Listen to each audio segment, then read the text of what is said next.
Welcome everyone, Adam the Woo here. Today's adventure begins off of Highway 192 in Kissimmee. I am standing next to a gift shop which has one of the few, as far as I can tell, murals of the king of rock and roll that can be found in Central Florida. Right up there, Elvis Presley, and a classic car alert. I am holding a piping hot caffeinated beverage, so toasty in fact that it has a little cardboard covering around it. Now, across the way is Old Town, where plenty of pop culture paraphernalia from his day can be found. You know, t-shirts, stickers, the likes of that. Well, pretty much everywhere across the US you could find such items. But here in Central Florida, you will not find Graceland. No. That is in Memphis, Tennessee. I was born in Tupelo, Mississippi. You can also find a lot of Elvis's homesteads, past homesteads there. But nary or nay, or at least it is so thought that you could find one here in Central Florida. But a suburb of Orlando, about 30 miles from here, I will be traversing to. And I'm going to show you an exact replica, a pretty dang accurate, pretty close, might be a little off, of Graceland, Elvis's home. I'm inviting you to join me. Shall you? It's the king of rock and roll up there. I'm also going to go by a couple of locations that include a little, well, attempt to include a little backstory on why it exists and who built it.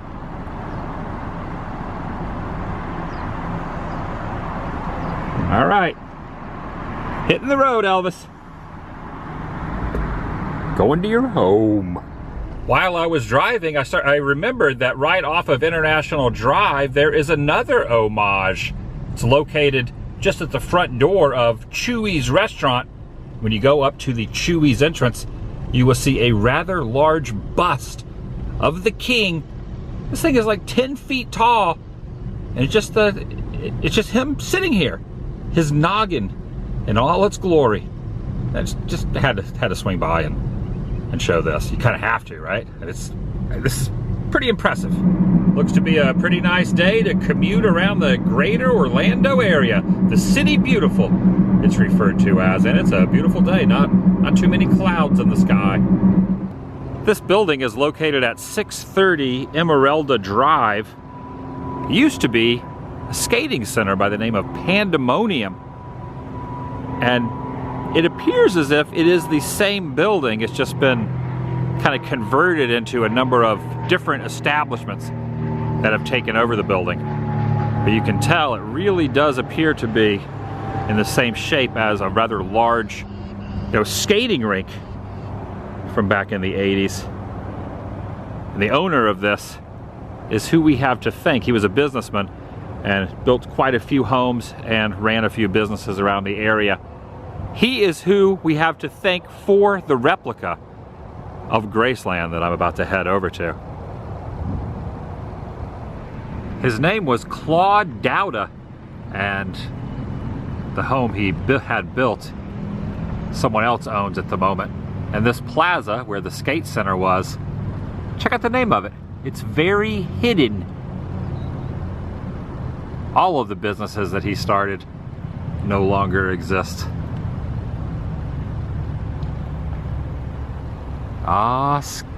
Skating rinks. So many good memories.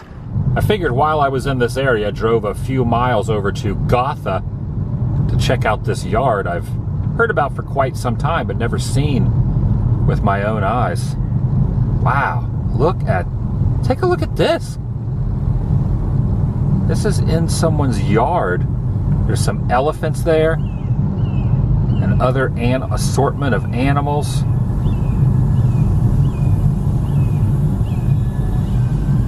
Very neat. Wow, it says road closed up here, so I don't know how much further I can go.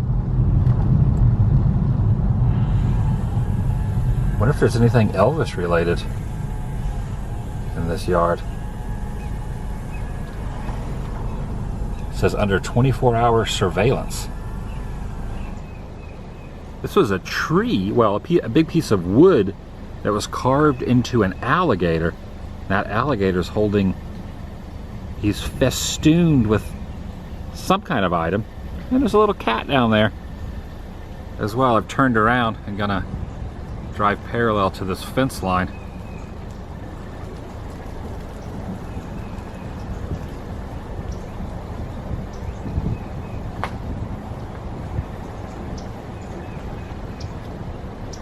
Oh wow, look up there, these like plants are like dangling. Those big planters.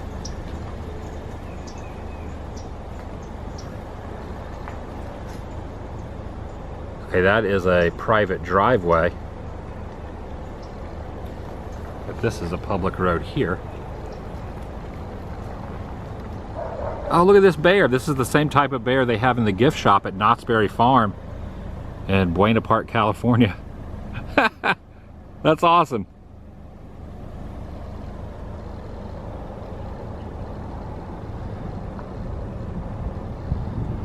Pretty neat.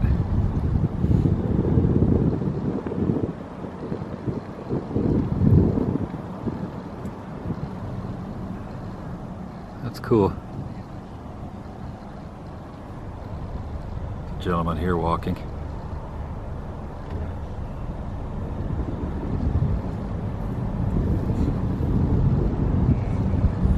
Oh, this elephant has fallen over.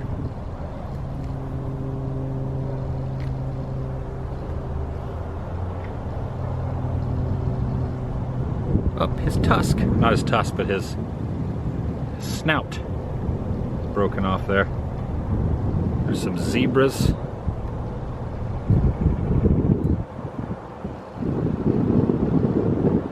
There's a hand with the finger pointing to the sky. There's a chariot. Are you not entertained? I think that's the quote. I might have messed it up. Okay, moving on.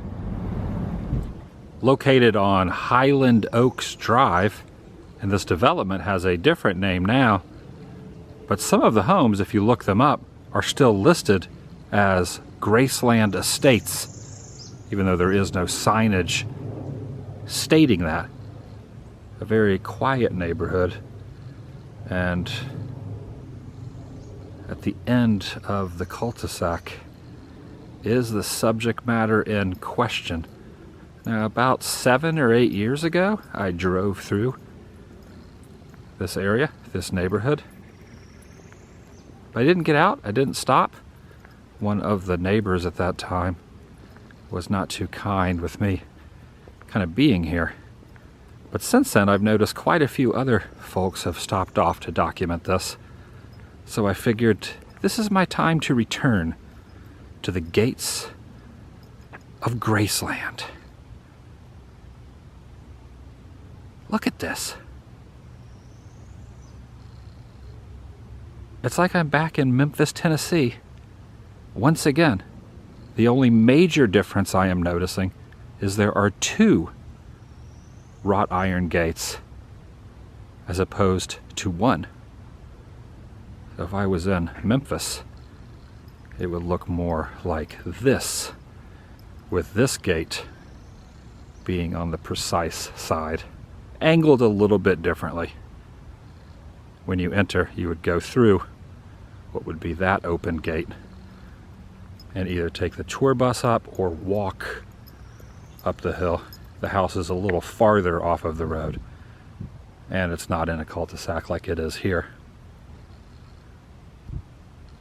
Look at the stretched limo there in the yard.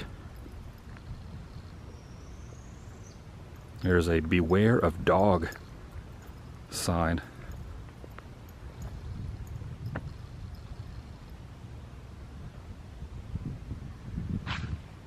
Built in 1981 for a little over $500,000, $500,000.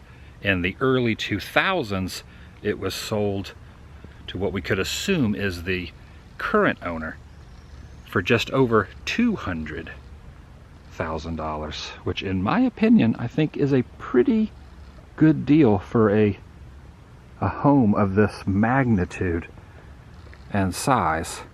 5 or 6 bedrooms, 5 bathrooms. There is a pool in the backyard that is shaped like a guitar. Now the pool is directly behind this facade as opposed to the pool at the real Graceland, which would be over in that corner next to the little peaceful meditation garden. The pool is directly behind this.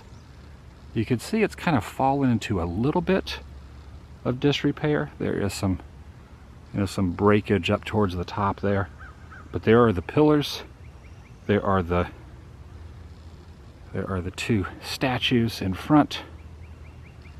This is nice, a very, very large piece of property. The other thing that's very, very different and noticeable is there is a kind of a gate fence area here, and there's not the concrete brick one that everyone writes their names on at the real Graceland, where everyone just takes a Sharpie and etches their name and their love for the king and their memories that they would like to share with others, which would be carved. If you did that here, that would be much frowned upon. Now this gate here is open. I'm not going to go through there, obviously. This is amazing. It's like you're really at the real place with the music notes down here. I really like the yard too. See how much property stretches over that way. Very interesting looking trees.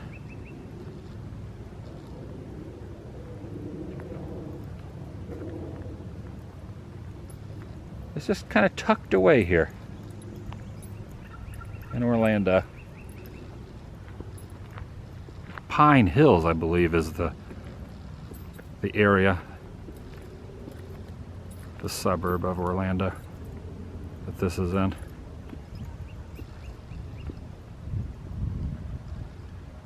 And if Elvis was here, he could be maybe seen, or you could just imagine Elvis following him up to the gates of the Florida Graceland and watch him walk right through. Now security, they would not see him.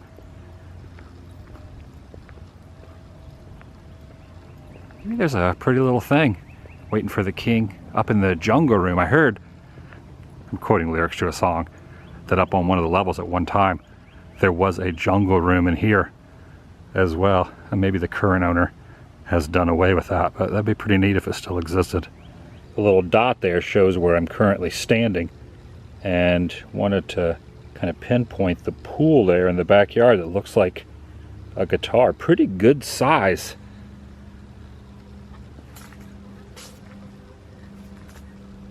I don't know why well, I know why I chose this spot to stand, because there wouldn't be a glare on my phone.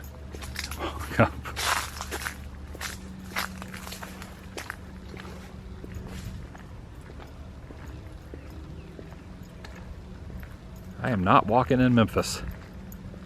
I am walking in Pine Hills. Oh, look at the chandelier up there.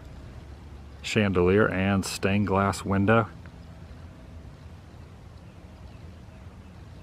This is so cool. Graceland Orlando edition. Not something that's really on everyone's radar. Gotta wonder how many folks come out here and make the pilgrimage to a place that Elvis never was at. I know I did. That's gonna do it for today. If you're new here, please subscribe. Helps keep you in the loop, updated on future uploads here on this channel. If you enjoyed this particular episode, give it a big thumbs up. It lets me know you care. And if you have done so, I like to say, thank you. Thank you very much. I'll see you in the next video. The vlog is over.